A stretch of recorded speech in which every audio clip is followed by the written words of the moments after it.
So back to things about what you can customize. You know, there's a number of things we can do, both from the factory and both outside the factory.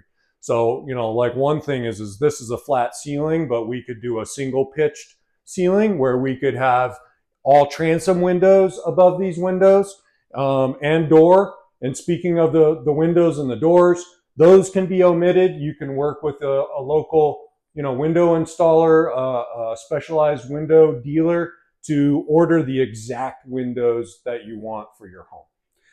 Love it. So trade-offs, right? The standard factory window is what you see. These are all the same window, but if you want to customize it to a mountain view or something, you have to find the right supplier, but then you got to find the right labor and trading all that out, right? Absolutely. And that's where we coordinate with our partners at a Mountain View Window and Door to help facilitate from factory to site and how that gets coordinated with your specialized windows.